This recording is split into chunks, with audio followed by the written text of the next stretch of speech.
Apparently, our thoughtful critique of Governor Gavin Newsom yesterday hit a little too close to home, and now he's coming after us. We'll explain coming up in just a second. Also, fireworks on Capitol Hill just about an hour ago. You had three blue state governors testifying about, well, who knows what, but the back and forth, especially Elise Stefanik going after Kathy Hochul, governor of New York. Boy, it'd be great if Elise Stefanik ran against her coming up in 26, wouldn't it be? You're going to want to see that video and you're going to love it. Also, a despicable story about a woke school board trying to fire a teacher for reading To Kill a Mockingbird to his class. We're going to show you that. And we expose more fraud and more lies coming out of Los Angeles. This one, the most despicable lie. It's so despicable that Gavin Newsom repeated it in the speech he gave to the people of California earlier this week. We're going to give you all of that and a whole lot more. Join us right now. My name is Larry O'Connor. You can call me Larry.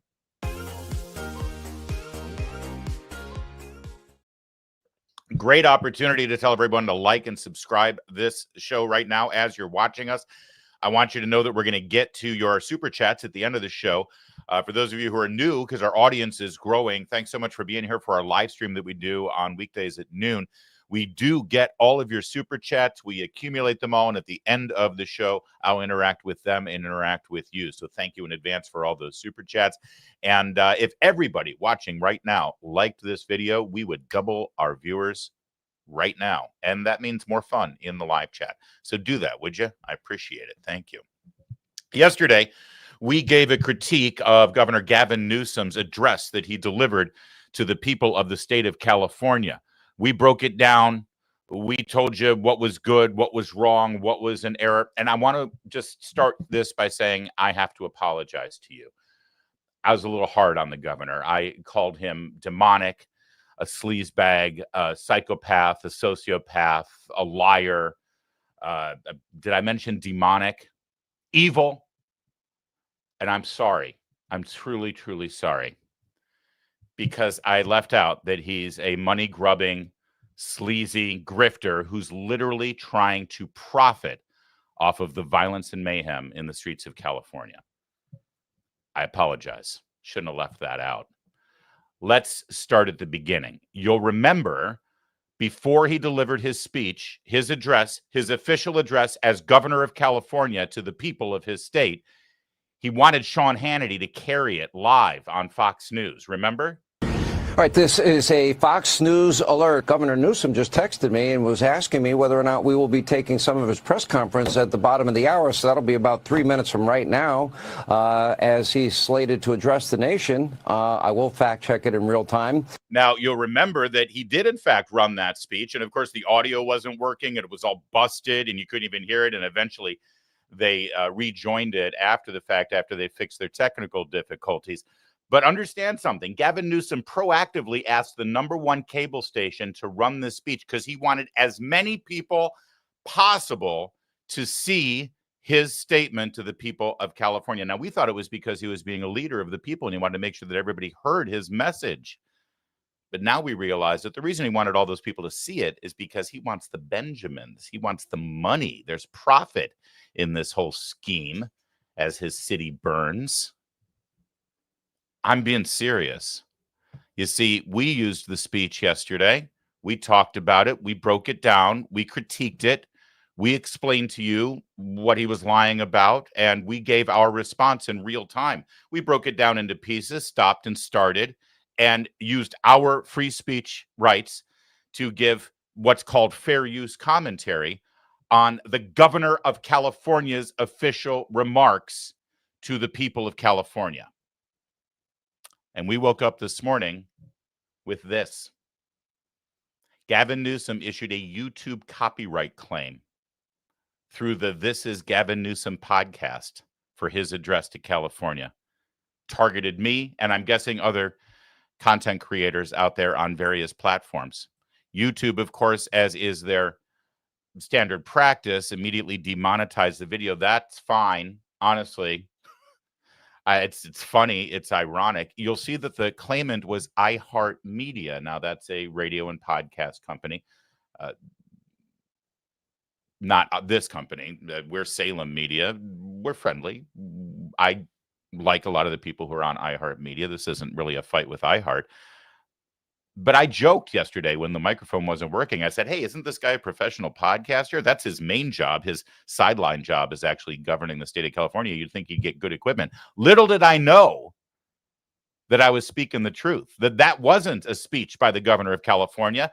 That was an episode of his podcast that now he's claiming copyright on, and we can't rebroadcast any portion of it. Listen, we know what fair use means here. First of all, when a public official in the capacity of his office delivers remarks, look at him with the flag of California behind him and the American flag addressing the people of California. This isn't a podcast. This isn't, you can't copyright that. He was begging Sean Hannity to put it on Fox News. We are allowed to use our First Amendment free speech to criticize, analyze, and comment on the public remarks of an elected official, number one. Number two, even beyond that, if he was in fact delivering these remarks in the capacity of his podcast or a television show, we're pretty familiar with what fair use is, okay? This show interacts with videos of all stripes. You may wonder why sometimes we don't do something that was on Colbert or Kimmel or on The Daily Show. You want to know why? Because every time we get one of these, they protect every little utterance of Jon Stewart. You cannot criticize Jon Stewart. They protect his butt. So we know what fair use is. And by the way, if you don't know what fair use is, this is from the copyright website of the United States government. Under the fair use doctrine of the U.S. copyright statute, it's permissible to use limited portions of a work, including quotes, for purposes such as commentary, criticism, news reporting, and scholarly reports. Obviously, we fall under the category of scholarly reports. They go on to say there are no legal rules permitting the use of a specific number of words, a certain number of musical notes, or percentage of work. In other words, there are no guidelines about, okay, you can only use this much. You can only use 10 seconds or 50 seconds or 10 minutes or what have you. That's why, by the way, during this speech or during other segments that we do on this show, I often stop and start and I break it up and I jump in after playing just a minute and a half because it's ongoing criticism and analysis of what you're seeing and news commentary. It's our product that we're creating. We're not just reproducing and showing you somebody else's product. Now, that's fair use doctrine when it comes to something that actually is under the umbrella of a copyright, not a speech by a governor of a state addressing the people of his state during riots and a state of emergency in the city of Los Angeles. This is absolute insanity. This isn't about copyright. This is about Gavin Newsom wanting to use these laws and protections that he thinks he is afforded because of his podcast contract to inoculate himself from any criticism, to protect himself from any of us being able to call him out on his lies and to give our side of the story. That's what authoritarians do. That's what totalitarians do. That's what the Democrat governor of California, the loathsome, evil, serpentine-tongued serpent man, Gavin Newsom, is doing right now. All the while, he accuses Donald Trump of being a fascist and an authoritarian and a totalitarian, using thug-like tactics that will shred our Constitution. And then you start to criticize that speech, and he silences you. Take that video down. Copyright claim from his podcast company. So yeah, part of this is protecting himself from any kind of criticism. But I think there's another angle here too. The fact that he's calling out this as a copyright protection of his content that he and his company through his podcast contract can monetize. You see, if anyone's going to make money off of this, it's got to be Gavin Newsom. How dare you? How dare you actually make money off of your criticism and news commentary of my content, my speech? I'm the only one around here who can profit off of the mayhem in the streets that I'm allowing to occur. This is a great grift. You're the governor of California. Federal law enforcement officers are enforcing immigration laws in your state. Riots break out. You do nothing about it. Trump protects federal buildings and federal law enforcement officers on the street from the thugs that you're letting have free reign on the streets. Then you deliver a speech condemning the law enforcement officers and the military, and then you make money off of it by protecting your speech through your podcast contract with iHeart. This is brilliant. Honestly, I admire the grift. It's impressive. It's impressive that he can do it. Who knew that this speech with his flags, as he addressed the people of California and the people of the country through Sean Hannity's show as the governor of California, was really just a plan to build up his podcast audience and attack anybody else who might want to bring newsworthy content to the table as well. Listen, this isn't new for him. We pointed this out yesterday. While his city streets were burning and small business owners, family-owned shops were being devastated by the rioters that he refuses to stop and arrest, his wife was just across town in Beverly Hills shopping with security and a $4,000 Birkin bag. Listen, somebody's got to pay for her shopping spree. So he's got to make sure his podcast is set up to bring in all the Benjamins. If you want to see Gavin Newsom's speech, he doesn't want you to be able to get it anywhere else except monetized through his podcast. This is absolutely unbelievable. You think I'm exaggerating? You think that I'm overreaching here and I'm being hyperbolic, that he's trying to monetize the mayhem that he has allowed to occur in history? People's lives are devastated. Arson. People are terrified to go downtown in Los Angeles as this continues to foment, and he's done nothing to stop it, literally nothing to stop it. His entire 8-minute speech, I'd love to play it for you, but we can't do that now. His entire 8-minute speech, he made one mention of people to not be violent, and it was at the very end. The entire speech was attacking Donald Trump. Why is that? 2 reasons. Number one, he's fine with the violence in the streets because it keeps him in the public profile so he can make money. And number two, well, the way he's making the money. Because just moments after he gave his speech, he sent out this fundraising email. Look at that picture. He's protecting you. And even more, he's fighting for you. Donate here. Act blue. Gavin Newsom here. We're not just taking on the Trump administration here in California. We're taking on the entire Republican Party, who are relentlessly attacking our state. They talk about crime when red states have the highest per capita murder rates in the country. They talk about defunding California, but we're a donor state. We send the federal government $80 billion more than we receive. They talk about taxes, but in Florida and Texas, they tax the poorest more than we tax our richest. And then he asks for donations. He asks for donations so that he can continue to take the fight to Donald Trump. He's monetizing this. He's monetizing this and then going after anybody who actually plays his speech and criticizes it. If it weren't so audacious, if I didn't have the receipts to prove this to you, you would think I was full of crap. Remember when I said that he is a psychopath yesterday, a complete and total sociopath who will stoop to nothing or stoop to anything to retain and grow his power? This is a perfect example of it. It's beyond shameless. It's diabolical.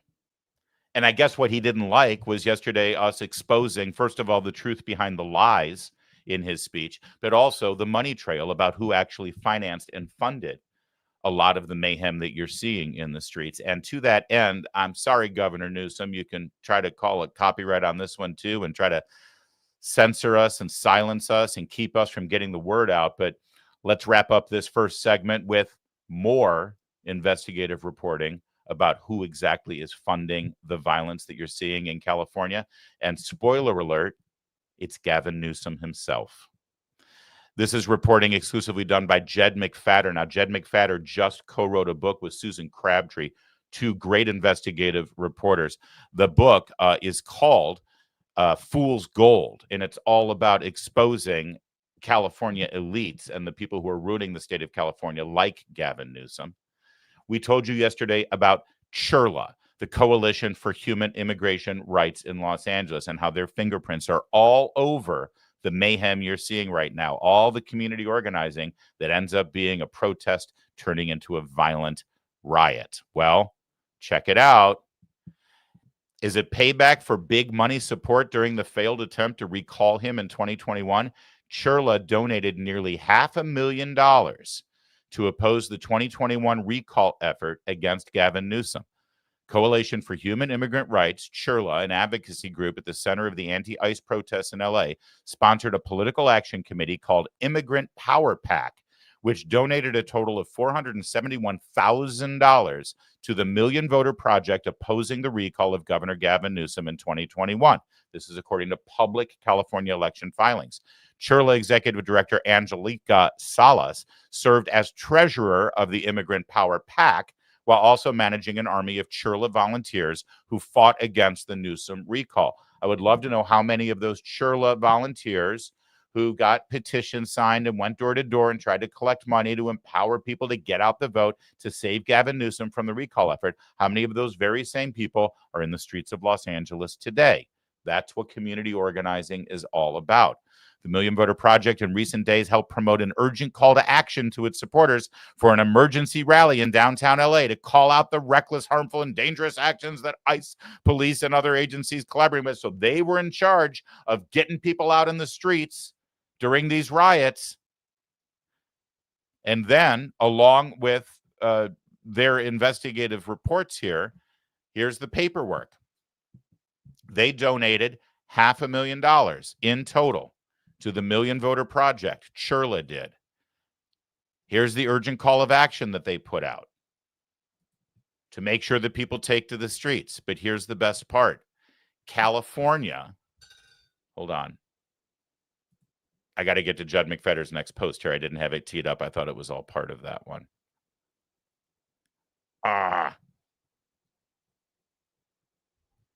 All right. I always try to bring you the receipts, but trust me on this one. State of California, after the recall effort was defeated and Gavin Newsom was back in place as governor, the state of California gave a grant to CHIRLA for over $30 million of tax dollars from the state of California. You see how this works? They donate $500,000 to the campaign. They make sure that Gavin Newsom stays in office. Gavin Newsom makes sure that CHIRLA gets $30+ million in tax dollars from the state of California. And that money, it's all fungible, is now used to keep the pressure on the streets of California. This is the money trail for what we're seeing in LA right now. And Gavin Newsom is at the top of that very ugly, dirty, decrepit pyramid. And he's so craven and so psychopathic that he's even trying to silence this show and demonetize our efforts to get the word out. But it will not work.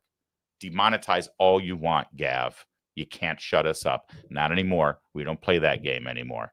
We're going to say whatever the hell we want. And we're fighting the copyright claim. You better believe we are. We'll give you an update as soon as we know what YouTube says back to us. But in the meantime, at least now you know. Apparently, we're making a bit of a noise in Sacramento. All right. I'm sorry I didn't have that other link for you.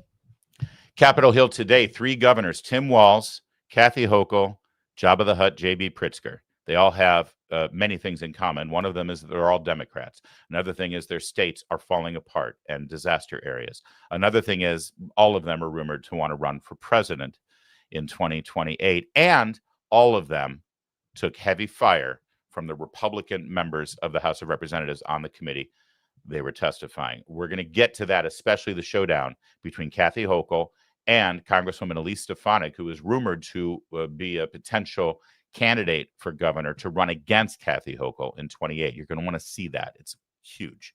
But first, here's Congressman Stephen Lynch from Massachusetts calling ICE agents, federal law enforcement officers, calling them Nazis.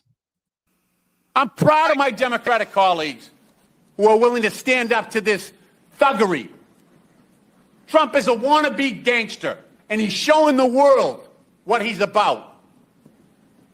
And I'm proud. You know, my dad served in Second World War. He fought the Nazis in Northern Africa. He fought the Nazis on the Italian peninsula. And I think he's looking down right now and he's happy that I'm fighting today's Nazis. He's proud of that. We all should be. Mr. Chairman, I yield back. Guys, I mean, I don't know what to tell you. It's over. This is a game changer. We are so screwed now. Popularity polls are going to start plummeting. Republicans are going to lose elections left and right. I don't think we're going to be able to hold the White House again for like 20 years. It's going to be a generational shift. I mean, they're calling us Nazis, guys. We are so fucked. Oh, wait, they've been calling us Nazis for a decade. Actually, they've been calling us Nazis for several decades. Google George W. Bush and Hitler and see what comes up. There's nothing new here. It's all they've got. And it doesn't work. Hey, Congressman, you should have tried calling Trump a Nazi before the election. I'm sure that would have worked. I'm sure you would have won. Oh, that's right. You did. It's all you've got. It's all you've ever had. And it doesn't work. We don't hear it anymore. It just washes over us at this point. But it's good to know, at least, that it's not just calling Trump Hitler. At least he's actually validating what I've been telling you for years now, that every time they call Trump Hitler, what they're really doing is calling you a Nazi. Because who votes for Hitler? Nazis do. Who supports Hitler? Nazis do. Who likes Hitler? Nazis do. You're a Nazi. At least he's saying it. At least he's saying it. But then things turned amazing. Governor Kathy Hochul of New York, under questioning from New York Congresswoman Elise Stefanik. Watch every bit of this. Thank you. Governor Hochul, on your first day in office, you signed Executive Order 1. Is that correct? I believe it is. And you extended this executive order not once, not twice, but 3 times, most recently January 16th of this year. Is that correct? If that's what your facts show, I signed countless executive orders. I would assume you'd know policies it's and laws. Executive Order 1. And this is a continuation of your predecessor's sanctuary state policies, correct? Is included in that. I want to be sure we are defining sanctuary state properly. I'll define it for you. It is the policy of the state that state officers or employees shall not disclose information to federal immigration authorities for the purpose of federal civil immigration enforcement. It goes on to say, law enforcement officers may not use resources, equipment, or personnel for the purpose of detecting and apprehending any individual suspected or wanted for violating a civil immigration office. Law enforcement officers have no authority in the state of New York to take any policy action solely because the person is an undocumented alien. That's a quote in your executive orders that you extended. Now, do you know who Sakir Khan is? I want to get back to the first part. No, of I'm your asking a question. Do you know who Well, Sakir Khan is? I want to make sure you understand that this simply says that we will cooperate with ICE. No, in it does all- not say that. I read what it We will says, and let me talk to you about the results. Do you know who Sakir Khan is? You should, as the governor of New York State. Do you know? Refresh my recollection. He was an illegal migrant in New York. And do you know what crime he committed in addition to being here illegally? No, I do not. You do not. This was widely reported. He found a 15-year-old girl, threatened her with a metal pole, told her to get into the back seat of his car. He took her clothes off, and he violently raped her in Albany, New York. Do you know who Sebastian Zapita Khalil is? I'm sure you'll tell me there's many cases, whether they're These are here- high-profile cases. Yes. New Yorkers know about them, and you don't. So let's talk about Sebastian Zapita Khalil. Do you know who that is? I don't have the specific details at my disposal, no. Well, this is an illegal migrant in New York because of your sanctuary state policies. Do you know what crime he committed? I'm not familiar at this moment. I bet you're going to be familiar when I remind you. He found a sleeping woman on the subway, lit her on fire, and burned her alive. This is in Kathy Hochul's New York. And as I'm sure you are aware, and I'll remind you, that ICE issued an order to detain this violent criminal, but that was rejected by New York officials due to sanctuary state laws. Now, do you know who Raymond Rojas Basilio is? I gotta jump in here because this is so beautiful and so amazing, and it's electrifying to see the disparity between these two people, especially on the split screen, as you're seeing it right here. Not everybody was able to see it in this fashion. You either just had the camera mostly on Elise Stefanik. Seeing Kathy Hochul react in real time, seeing her swallow the bile that's coming up in the back of her throat as she realizes that her political career is disintegrating before the eyes of the viewing public is something incredible to behold. There was a moment there about a minute later as Elise Stefanik started naming these names when Kathy Hochul realized there is no good answer to this. There is no defense because it's indefensible. There is nothing that she can say to stop the carnage that she is about to experience. So she sort of closed her eyes and took a swallow and just realized, all right, go ahead, do it to me. Say it. Because there is no defense for this. Elise Stefanik, this is why she's so good. She's doing it now with Kathy Hochul, and we'll finish it in a second. She also did this with the presidents of Harvard and Columbia and University of Pennsylvania. You'll remember the presidents of those institutions had to resign in shame because Kathy Hochul called them out in this very committee room about their acquiescence to violent anti-Semitism on their campus. She got those academics to haughtily, preen and peacock and say, well, it really depends on the definition of anti-Semitism. And, I personally don't like these things, but we're a free speech campus. And you remember that. Kathy Hochul just kind of ripped their throats out. And they're all on the unemployment line right now. This is also, I said Kathy Hochul, I meant Elise Stefanik. This is also the same Elise Stefanik when she was a young freshman congresswoman from New York in 2017. And she had then FBI Director James Comey sitting in front of her. She was on the Intelligence Committee. And she revealed that James Comey had initiated the spying campaign, the spying Crossfire Hurricane investigation into the Trump campaign and the Trump presidency, including FISA warrants. And he never revealed it to the Gang of Eight on Capitol Hill. The Gang of Eight is the majority and minority leader in the Senate, the chairman and ranking member in the Intelligence Committee, and then in the House, the Speaker of the House, the minority leader, and then the chairman and ranking member on the Intel Committee. It's 8 members of Congress. And when the FBI starts investigating and starts a search warrant and a spy FISA warrant on people in the United States of America, it's his obligation to inform those 8 members of Congress that he's doing it. The one time James Comey that we know of didn't do it was when the investigation was for the Trump campaign in 2016 before Election Day. And it was Elise Stefanik, freshman congresswoman, who revealed that. This is what's so great about her. And what you're seeing right here, this side by side, this will be the same image on a soundstage in New York in the late summer, early fall of 2028 as Elise Stefanik runs for governor against Kathy Hochul. I guarantee you that's going to happen, and I'll prove it in about 2 minutes, right after we watch the rest of this clip. I just want to say this. These crimes are horrific. Because of And I your would say sanctuary state policies. In all of these cases, we would work with ICE to remove You did them. not in this case. They are They need walking our on the assistance. streets because of your policies and your executive order that you signed 3 times. Now, Raymond Rojas Basilio, do you know who that is? I'm telling you this.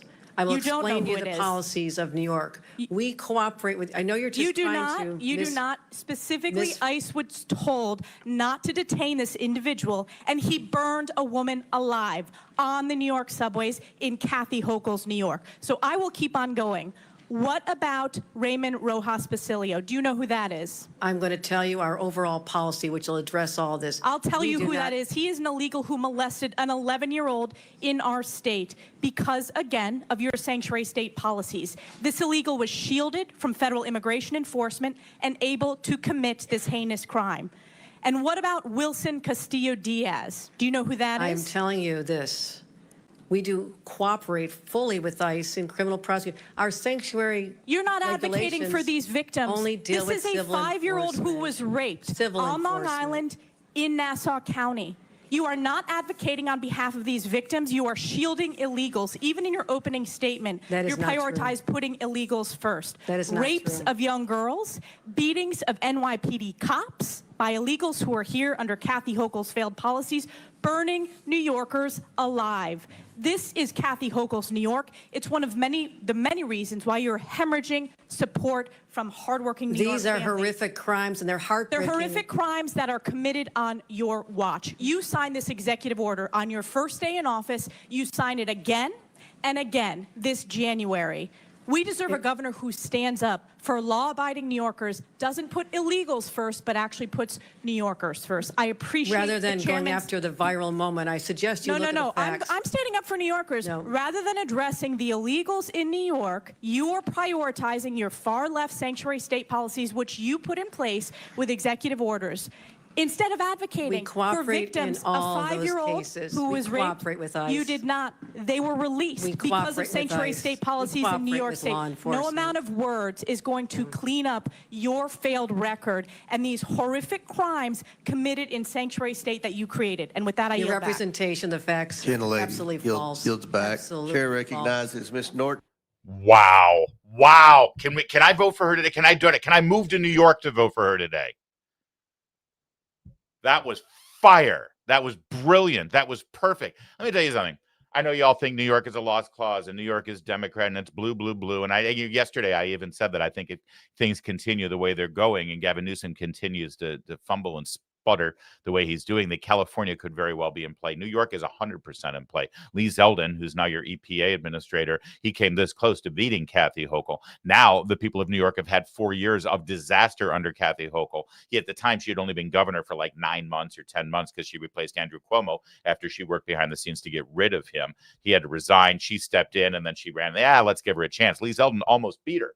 Now, after 4 years of Kathy Hochul, she is ready to go. The New Yorkers are ready to get rid of her, and they need someone like that. Let me tell you something. I used to work in New York. I have a lot of friends in New York. A lot of them are Democrats. Most of them are Democrats. They come out of the factory with that setting, out of the cardboard box from the factory. That's their factory setting. They're New Yorkers, so they're Democrats. That's just the way it is.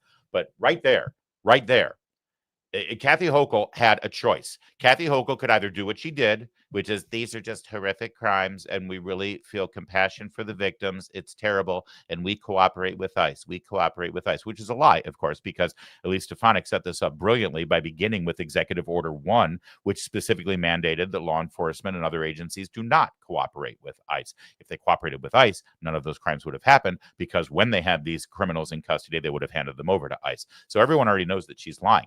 But that doesn't matter. See, if you don't have the facts on your side, if you're a New Yorker, you can just start pounding the table and bluster. And that's what she should have done. That's what New Yorkers would have respected. New Yorkers would have appreciated that. Instead, all we got was Elise Stefanik laying out the facts with passion, with anger, with emotion, and getting right in Kathy Hochul's face. And if you're a New Yorker, that's what you like. Kathy Hochul could have said, "How dare you? No, I'm talking now. You asked me here. I came down from Albany. I'm sitting here and I'm going to answer the question. Of course I hate those criminals. Of course I want to throw away the key. I want to give them the electric chair. Let me tell you what I've done to stop this from happening. You don't have all the facts, and I'll tell you the facts. This is what I did." But she didn't do that. She couldn't do that because she doesn't feel that way. And she couldn't sit there and start yelling back and say, "I'll tell you exactly what I did to stop these crimes from happening," because she didn't do anything. And that's the biggest problem of all. And she is toast. It's over. I told you Elise Stefanik is running for governor and she'll probably win. How do I know that? Well, saw this article in The Hill yesterday. It was going around social media, saw it on X. As you can see, Democrats could lose New York in 2026 thanks to Kathy Hochul. Basically laying out the fact that Kathy Hochul is the most vulnerable incumbent Democrat in this next election cycle of all of the governors. And the way the math works and the way the numbers work in New York, she could very well lose this election. That was before what you saw today. How can I guarantee that Elise Stefanik is running? Couple things. First of all, she's great. And after today's performance, she's going to have a whole lot of encouragement from her peers to run and be the nominee for the Republicans. That's number one. Number two, you may remember that she was on the short list to be Donald Trump's running mate. She didn't get it, but Trump loves her, and Trump nominated her to be the ambassador for the United States to the United Nations. Now, she had to withdraw her nomination because the margins in the House of Representatives are so tight that they couldn't lose her. not with some of the important votes that are coming with reconciliation and some of the other votes that we've already had in the House of Representatives that have been razor thin. They needed her, and she had to withdraw her nomination. What does that mean? That means she's a team player. She took one for the team. And both Speaker of the House Mike Johnson and President Donald Trump and Vice President J.D. Vance owe her big time.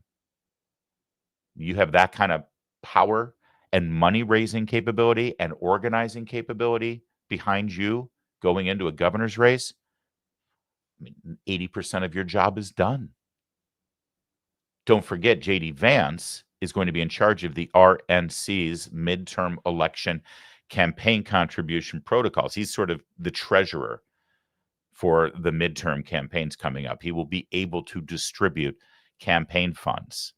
And the Trump administration owes Elise Stefanik for withdrawing her name for consideration for that ambassador job. Those are pretty good chits to call in. There's one more reason why I'm pretty sure Elise Stefanik is going to run against Kathy Hochul, other than the two I've already given you. And that's this. The article in question here from The Hill, I said it was making its way around on X. People were promoting it. Specifically, it was Elise Stefanik who promoted it.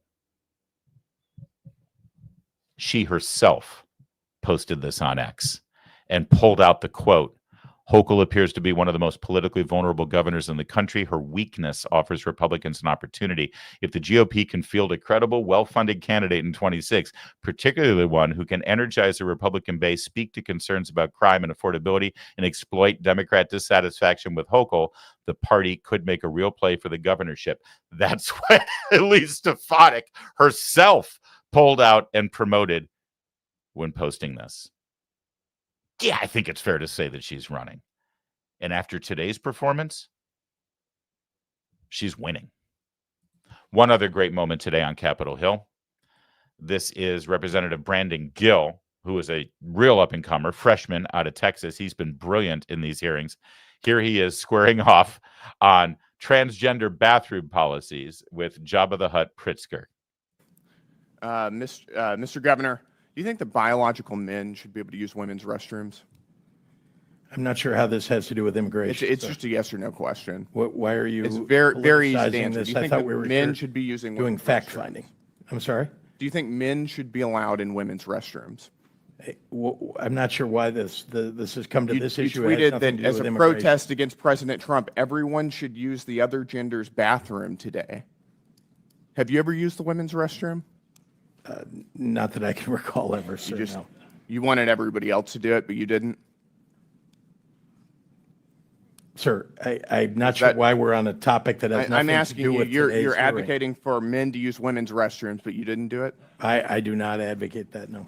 Well, actually, you did. You said everyone should use the other gender's bathroom today. I can tell you that you are politicizing this in a way that what we ought to be focusing on is the failure of the federal men to use women's restrooms and the Congress to deal with immigration reform. Do you regret encouraging men to use women's restrooms? Again, you're taking us on topics that have. Did you ever consider that women don't want you in their bathrooms? For? So you're here. I think that might be my favorite part. Governor Pritzker, considering you're 400 pounds and hardly kind of guy that most women would like to see emerging from a bathroom stall. Has it ever occurred to you that women would rather you not use their restrooms? Imagine the smell. That's great stuff. Good stuff on Capitol Hill today, and especially from Elise Stefanik. Fantastic. We got a good bench. If you're a Republican, you're feeling pretty good right now. I know I am. You know how one of the big talking points from the liberal left is that conservatives and Republicans are trying to take over the curriculums of school, and we're banning books, right? Hear that all the time. We want to ban books. We're the book banning party. And to be fair, I'm going to concede this point. As a conservative, as a parent, as a voter, as a member of the Republican Party, I absolutely endorse getting gay kiddie porn out of public libraries and out of public school libraries. Guilty. And that's not banning books or anything. You want to buy that stuff, although kiddie porn is kind of pushing it. There are laws against it. But there currently are books that are specifically geared toward children that are in these libraries that I don't think should be there. And most Americans don't think they should be there.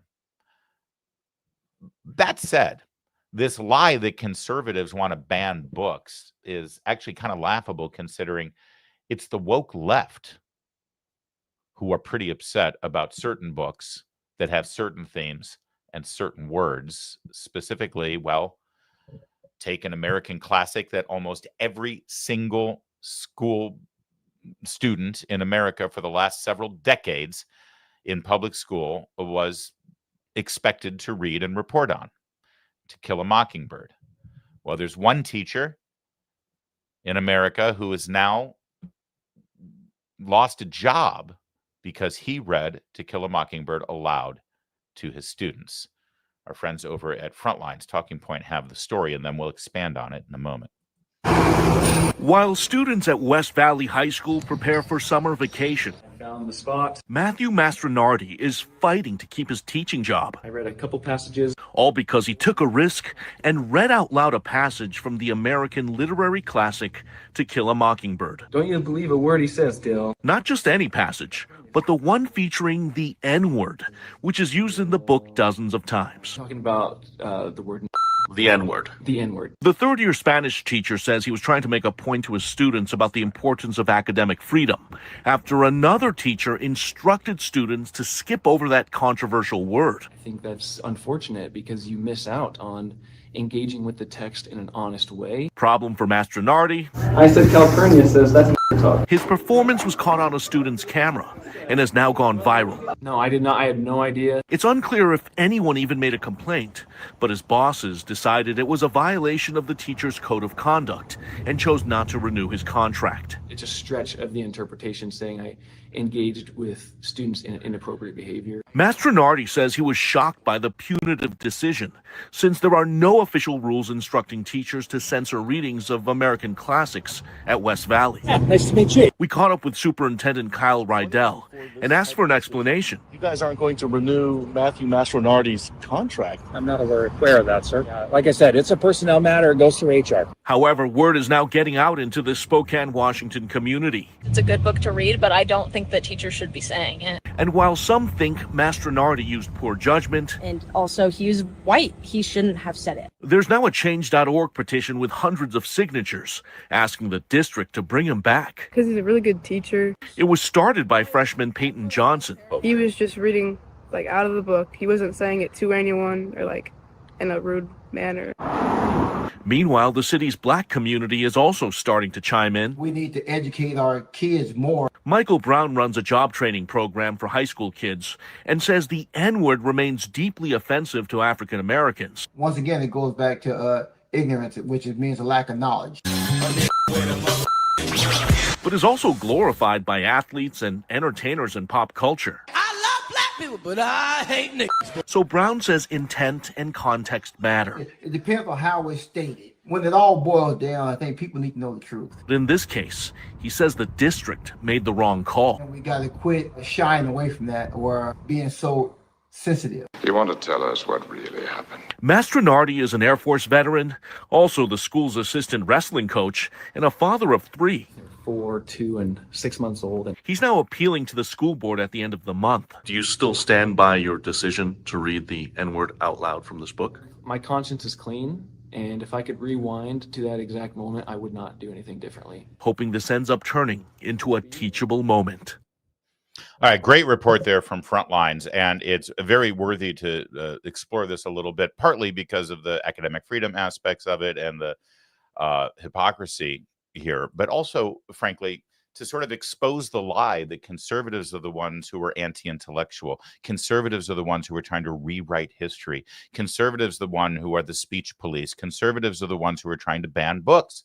The conservatives are the ones who are trying to inflict their totalitarian viewpoints on school systems and school boards and curricula, because those are all the things that we hear all the time. But look at it play out right here before our very eyes. Who's rewriting history? If this guy had instead stood up in front of the class and asked every student to come up and define what their gender is and explore their deviant sexual desires, he would have been fine. He would have gotten Teacher of the Year award, right? What did he do? He read from a Pulitzer Prize-winning American literature classic, a book that is actually assigned in that very school that he works. But he read that one passage aloud. And now he's lost his job. Who's rewriting history? And can we not read Mark Twain? Absolutely not, actually, according to most people. I mean, I've read To Kill a Mockingbird. I don't use that word. I hate that word. I hate hearing it in rap songs. I hate hearing it when I'm walking down the street in Washington, D.C. But the use of the word as a literary device is critically important, isn't it? Especially in the context of To Kill a Mockingbird. I mean, I'm sorry, do we not understand what the book is about? So here's Mr. Mastronardi's story as he expands upon it. Because the circumstances that led him, because you may be thinking, because I saw this video and I was like, what the hell's going on here? The guy's a Spanish teacher. Why is he even doing this? Why is he reading To Kill a Mockingbird? Here's what happened. He said, I teach Spanish at West Valley High School in Spokane, Washington. During sixth period, while students worked on an assignment, I overheard two discussing their English class novel, To Kill a Mockingbird, mentioning they must skip over the N-word. Think about that for a minute. Think about an English teacher at a high school level class assigning a piece of American literature, a classic, and saying, by the way, whenever you get to this word, just skip over it. Don't read it, which makes no sense. How does your brain do that exactly? I was astonished and expressed disagreement, saying that's silly. It undermines the book's historical context and disrespects the author's intent to use accurate language. Yeah, in fact, I wonder, would it have been better if the English teacher had just taken every copy of To Kill a Mockingbird and used a Sharpie and just like redacted the word and drew a black line through it? I'm sorry, who are the authoritarians again? Who are the totalitarians? Who are the book burners? Undermines historical context, disrespects the author's intent to use accurate language. A girl asked me in front of the class, would you read the word? I replied, yes, I would read every word. A male student immediately handed me the book and said, okay, do it. I knew the situation was serious with 30 students watching, wondering if I would read. Nervous, but committed, I saw it as a teachable moment about context and literary honesty in reading. I read a passage aloud, including the N-word, unaware I was being recorded. You can see there the recording. By the way, wear proper shoes and pants to school. What's with yoga pants in school?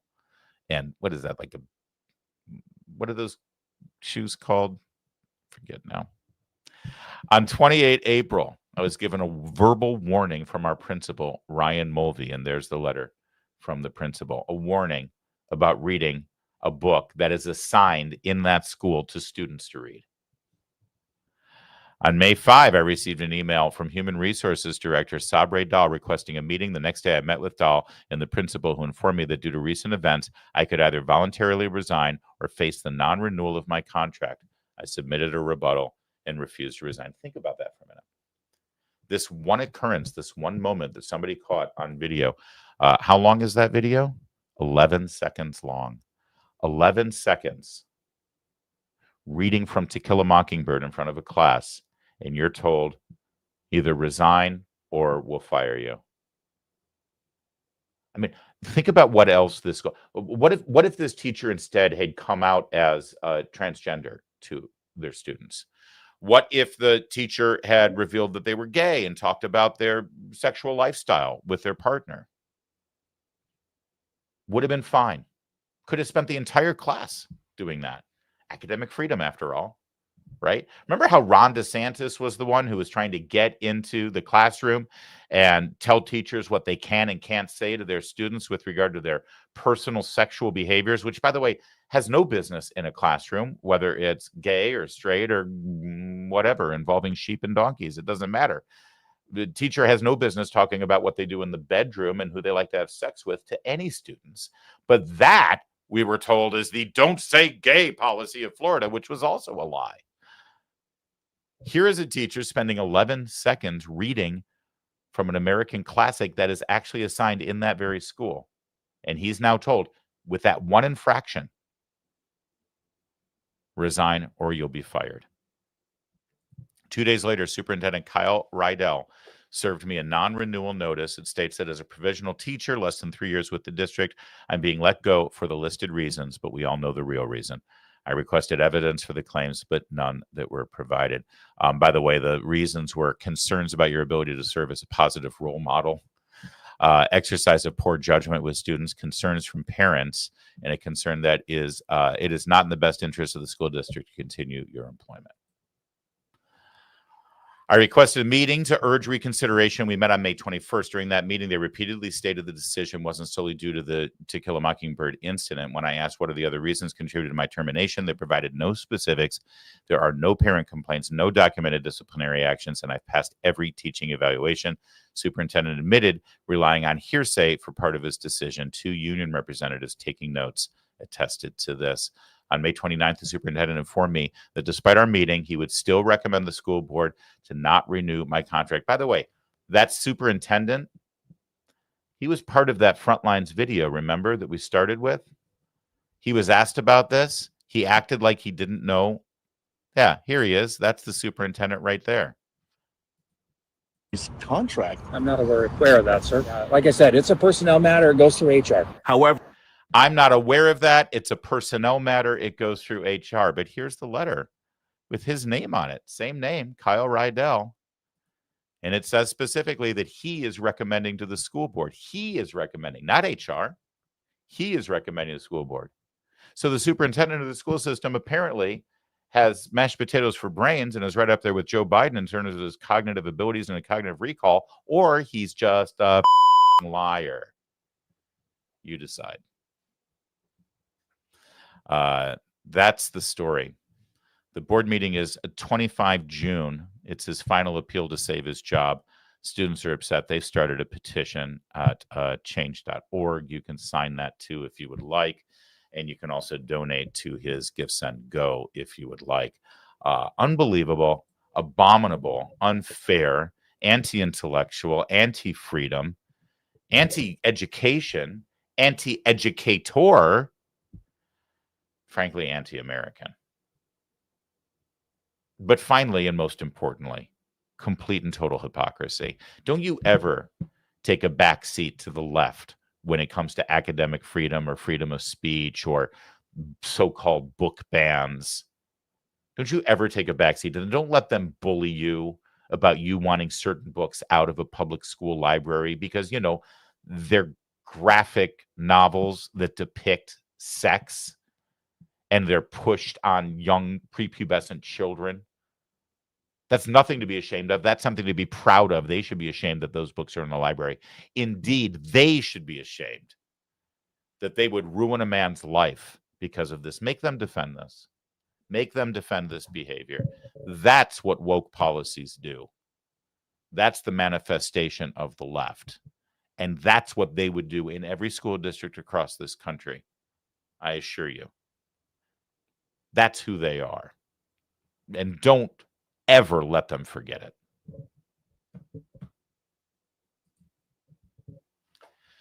We spent a lot of time this week exposing the lies out of Los Angeles, the lies that continue to get repeated without any pushback, sadly, on the cesspool that is cable news or on the broadcast news networks and certainly in the major newspapers and publications. We love to show you not only how bad the lies are and what the real truth is behind those lies, but also who spreads those lies. And we found a granddaddy here that you need to learn about. First, though, let me give you a real good example of what kind of lies we're talking about. This is perfect. CNN last night. And good job, Colin Rugg on X, for doing this beautiful split screen so you can see the reality of the situation down below and then what the CNN Democrat analyst was saying up above.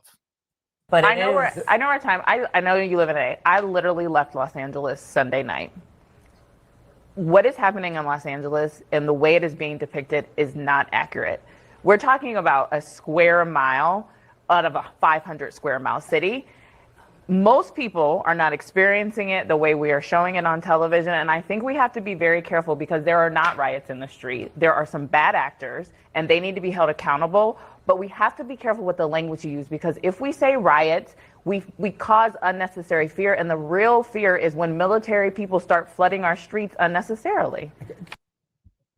It's just remarkable when you say it's really just a square mile downtown. I was just in LA. I didn't see this. Yeah, because she was hanging out in Beverly Hills in West LA, probably with her rich friends, her rich liberal friends, behind a gated community, I would suspect as well. I didn't go downtown. People don't go downtown. It's icky down there. So that means that it wasn't a riot. If I didn't see it, it wasn't a riot. If it's only 1 square mile, 1 square mile is a lot of territory, especially in a downtown area, where buildings are all condensed and put together. You know what's downtown LA? Do you know what's in that 1 square mile that they're talking about? Well, you got the courthouses, you've got the supervisor's office, you've got the city council's office, you've got the mayor's office, you've got federal courthouses, you've got federal buildings. You've got Chinatown, you've got Little Tokyo, you've got the Staples Center where the Clippers play. No, the Lakers play there. Clippers got their own arena now, didn't they?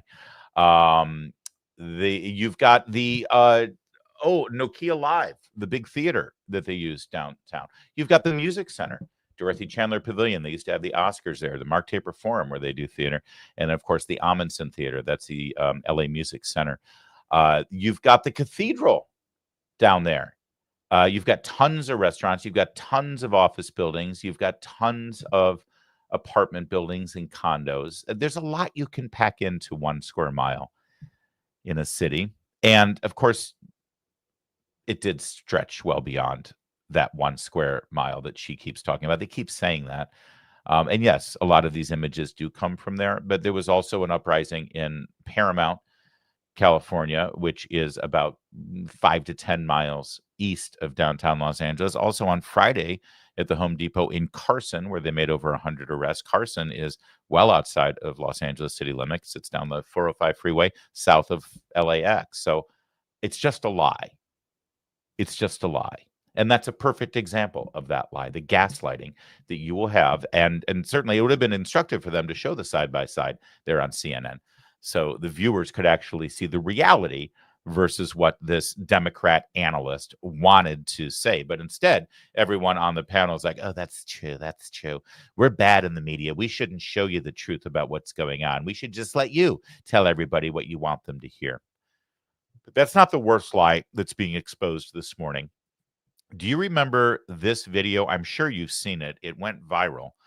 We'll let it play, and then we'll talk about it afterwards. But just recognize the beautiful craftsmanship of this, the performance with tears, the camera angle, the passion, the delivery. Listen, City of Angels, man, it's LA, it's Hollywood. They know how to tug at your heartstrings and get your emotions going. It's a fantastic video. It's just complete and total fiction. But let's watch it together. I can't handle this, y'all. This is crazy, yo. I didn't think this was about to affect me like this. But our neighbor's school, y'all know I work at a school. Fuck. Our neighboring school, I think it's Gratas, I don't know how to say it. It's Gratas or something like that. They were having their graduation. And there's helicopters in the sky. Most of these schools are... Fuck, yo. Most of these schools are predominantly Hispanic.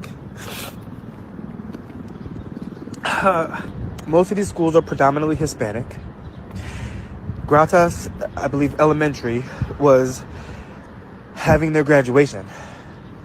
And all of a sudden, a bunch of parents have to run out because ISIS is there. This is the story that I'm hearing. And, our school goes on lockdown. Our principal, tells us it's a drill, but we know it's not a drill.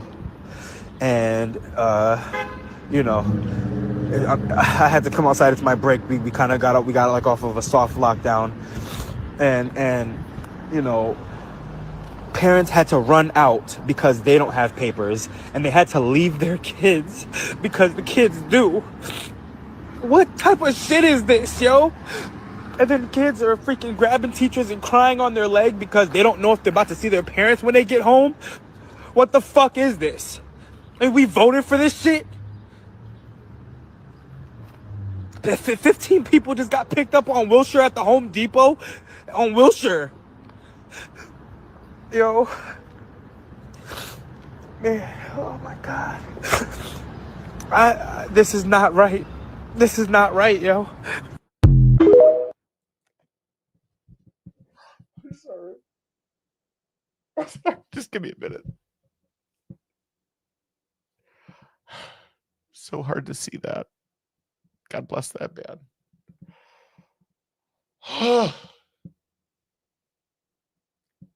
They have MAGA country there in East LA. Awful. Voted for that. Really powerful stuff there. None of that was true. Now, that was, of course, distributed on the garbage website known as TikTok, as you know, run by the Communist Party out of Beijing, China. We're not on TikTok yet, are we, Kevin? Well, it's mostly garbage. It's disgusting. It's disgusting that this got spread and disseminated. And, you know, you hear a lot from the preening, hand-wringing Jake Tappers of the world about how misinformation and disinformation is so ubiquitous, and this is the real problem with journalism out there. And, of course, when they say it, they talk about people like me. They talk about people like, you know, the cable stations that they don't like, you know, the ones that get all the viewers. They talk about websites like the town hall websites. That's what they're talking about. That they don't talk about this. They're right. There is a problem with lies being disseminated as truth and being repeated and perpetrated as truth. They're absolutely right about that. But it's these kind of lies. It's the lies like the poor high school kid who was in Los Angeles for the March for Life, and some Indian activist got in his face. And that little snip of a video was spread all around the internet saying that the poor 16-year-old from Covington High School should have his face punched because he had a MAGA hat on and was smirking at the Native American activist. Even that was all a lie. He's won defamation settlements over it, of course. But that's the kind of misinformation, the kind that gets repeated by the likes of the Washington Post and CNN. And these kind of lies that get repeated. This has been fact-checked. This has been debunked. The truth about this has been exposed. Did ICE raid a school graduation? In a tearful Instagram video Friday, user Hey Mr. Howie said he heard that parents were fleeing a graduation ceremony at Gratz Elementary. This is the video you just saw, and leaving their children behind upon hearing of ICE presence because they didn't have papers and they left their kids because they do. Let me just pause there for a second. Right there and then, if you're a parent, I don't care how scared you are that you might be deported. You leave your child, you flee the scene and run from law enforcement and leave your child behind. That makes no sense at all. I mean, I guess there, but for the grace of God, I can't put myself in that position. I don't know what I would do if my kid was a citizen of a country and I was in that country illegally, and then the authorities were coming to get me, if that even was happening, which of course in this case it didn't. But I don't think I would leave my child. I would abandon my elementary aged child to save my own ass. No parent would. So we should have known from the beginning that this video wasn't true. Anyway, here's the fact check. Quote, and the kids are freaking grabbing teachers and crying on their legs because they don't know if they're about to see their parents when they get home, said Hey Mr. Howie in the video. What the F is this? Here's the fact check. By the way, I just want to let you know, because I'm sure you're wondering, oh, what crazy right-wing website am I reading from here to get this fact check done? I should have told you. I'm sorry. This is the LA Times, the Los Angeles Times. Grudgingly, against their better interests and instincts, they actually accidentally stumbled upon the truth and printed the truth. It was the LA Times that debunked this lie. That's who we're reading from here. Fact check. On Monday, Los Angeles Unified School District Superintendent Alberto Carvalho said there was no confirmed threat to the Friday culmination at Gratz Elementary, located just west of downtown. We're investigating it, Carvalho said during a news conference, and all the reports that came back was that no such event happened.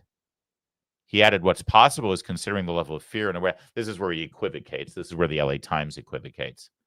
Considering the level of fear and awareness in our community, if you see 3 unmarked vehicles, 3 minivans, 3 SUVs driving through a neighborhood, obviously you're going to suspect that they may be a possibility. We believe that that may have been the case. So they saw 3 vans drive through the neighborhood, and everybody freaks out and says, let's get out of here. Let's abandon our children because we might get deported. Here's the thing.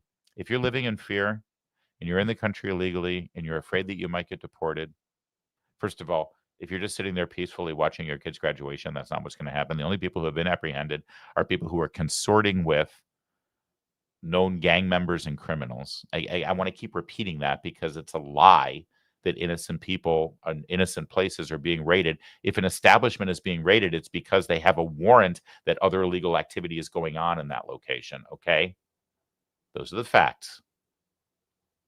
That said, if you're living in fear like this, if you are terrified when you see 3 unmarked vans driving through a neighborhood and you think, oh, that's it, ICE is here and they're going to deport me, I've got an idea. Get your affairs in order. Check in with ICE. Let them know who you are. They will give you money and they will pay for you to go home where you belong, and then you can begin the legal process of entering our country. It's an incredibly generous offer right now, and it's a hell of a lot better than this terror that's being painted. Just saying. And I promise you, other countries, every other country on this planet would not afford you that level of grace and it's the word I'm looking for, dispensation. I'm just using Catholic words, but that's exactly what it is. So what's possible is that we may believe that may be the case. The superintendent urged families whose children attend LAUSD school to update their contact and emergency information with the school. He also advised families to prepare backup plans should caregivers be taken into custody. Caregivers. Hilarious. So it was a lie. And even the LA Times was forced to admit that it was a lie. That video went viral. Millions upon millions upon millions saw it, spread the information, the misinformation, the disinformation because of that guy's TikTok video with the tears and everything. How bad did it get? How wide did it spread?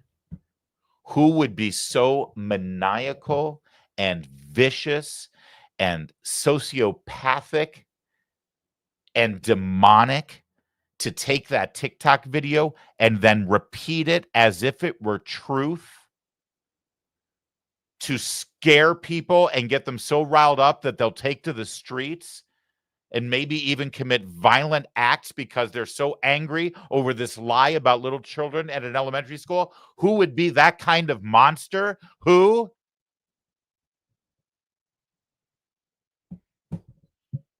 Saw this story this morning and I said, that sounds familiar. Parents at a graduation of their kids scared that they're going to be deported. I know that fake story sounds familiar. I know it does. We're seeing unmarked cars in school parking lots, kids afraid of attending their own graduation. That's the kind of evil, demonic sociopath who would repeat that story just to scare people and get them so stirred up that they take to the streets and commit violent acts. That guy. Maybe that's why he doesn't want anybody playing his speech that he gave. Because he doesn't want us to expose his lies, but we're not afraid. We'll keep exposing his lies. He's a terrible human being. And everyone in the media that repeated that lie, they should be ashamed of themselves and they should be publicly mocked and ridiculed and drummed out of the industry, but they won't be. Because sadly, for the mainstream corporate media, that is their industry. To repeat the lies as long as it fits their agenda. Thankfully, we have a different business model here. Tell the truth and give you the information that you're not getting anywhere else. We appreciate you watching today. Thank you. All right, as promised, let's get to your super chats. I'm going to begin with Arthur Brown. Don't forget to like and subscribe. Arthur Brogdon on Rumble, because we always save him for last, and that's not fair. And it's only because we got some, interrupt between Rumble and our streaming platform here that doesn't allow us to show it on screen. So I'm going to tell you, $5 super chat from Arthur Brogdon. Thank you, brother. It's not Robert Ludlum, but not bad for a first effort regarding Doge Squad. Hey, it's not Robert Ludlum. You're right, but it is my first novel. It's really a novella. And it's called Doge Squad, The Corruption Protocol. It's a political thriller. It takes place in Washington, D.C., and it's all about a team of 5 young independent hackers and experts and geniuses who get brought into a secret team to uncover waste, fraud, and abuse in the government, and they uncover a huge conspiracy that involves the media and all that. And I appreciate the review, Arthur Brogdon. Leave me one over on Amazon. I'm trying to sell these puppies, and get one for yourself, including the audiobook read by the author. And I got to tell you, I made this digestible, readable, easy to get through, so that you will read it and like it. It's a novella. It's actually the same size as the first James Bond book. Did you know that wasn't a very big book? It's like 45,000 words.